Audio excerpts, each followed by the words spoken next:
as we get into the matchup that matters here, I didn't want to start the show being negative, but Okay. I kind of have to. Because my matchup that matters is the Cowboys' run defense. And we talked about it last week, and we talked about it in the review show. But Carmen, until this gets better, this is the matchup that matters because it's so bad right now. And again, I don't want to be overly negative to start the show. I feel like normally I'm a positive person.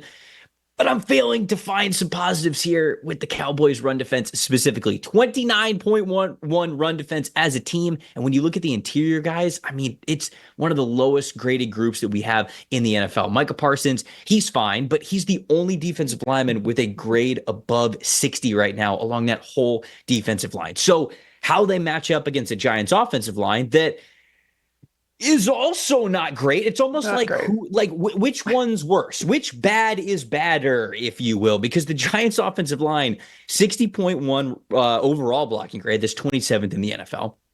56.7 run blocking grade. So when you talk about the run defense versus run blocking, they're just 28th in the NFL. So I don't know which unit is going to be worse. And unfortunately, when I think about this game on a short week, it feels like that's the matchup that matters for me in which one comes away victorious in this one. But I don't know. If you had thoughts on either of the trenches, go ahead. But if not, give me your matchup that matters here for this one. I do, and actually that kind of goes into my plus factor, which I'll get to in a little bit. But I'm going to try and be a little bit more optimistic, I guess, for the Giants, in that Malik Neighbors has been everything that they want him to be and more.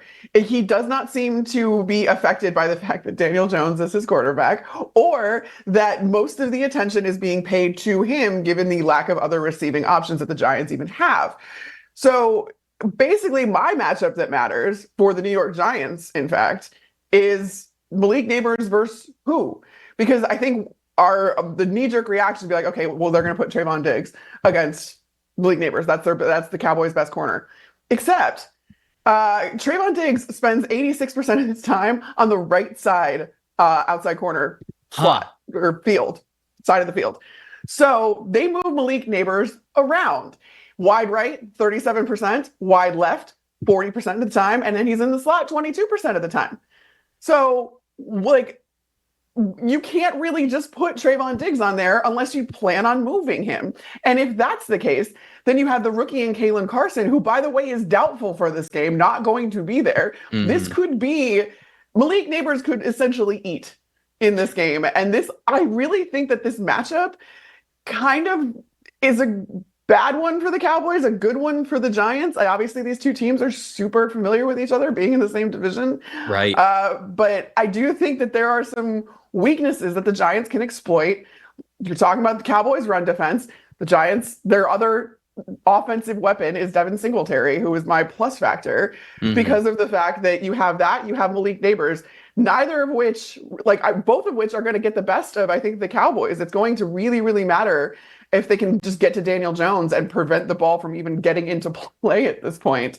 Yeah. I don't know if you want me to go into my plus factor being Devin Singletary, but yeah, no, go ahead. Go right into Singletary, and then I'll kind of bounce back to my plus factor as well. Because I mean, this is another thing, and this was actually according to NGS, and I found this stat to be just kind of insane. Devin Singletary, his yards before contact is -7. Do you want to know what his yards after contact are? 72. He is making up for the fact that he is starting from behind the line of scrimmage. He's getting hit almost right away, and he's still getting yards. 16 carries for 65 yards and a touchdown. This was all in week 3, by the way. Mm-hmm. He had -7 yards coming for contact. That's wild to me that he's making something out of nothing. So it doesn't seem to matter that the Giants offensive line is not great. It doesn't seem to matter that Malik Neighbors is the only one Daniel Jones can throw to and is getting all the attention. The New York Giants skill players are getting it done either way. Yeah, Delton said in the chat, like, Devin Singletary is getting 35 carries in this game. And I guess your point is a great one, right? Even though the Giants run blocking unit hasn't been great, very clearly they're not afraid to still give Devin Singletary the ball because he can make things happen. I think it's a really great point that you made with how the Cowboys are deploying their cornerbacks right now. It's not really shadow coverage with, like, okay, best player versus best player. He'll follow him around the field. It feels like this could be an advantageous matchup for the Giants because they've probably seen that on film as well. And they go, all right, well, we're just going to put Malik Neighbors over here then. And then if you really want to switch, that gets against the structure of your defense and what you're used to playing. And so there are too many matchups here that favor the Giants for me to be able to pick the Cowboys. But my plus factor in this game is Dak Prescott. With that being said, we saw towards the end of the Ravens game how Prescott was really able to get into a rhythm. That Cowboys offense was able to get in a rhythm. They got within striking distance. They made it close towards the end. And I think Prescott was playing really well.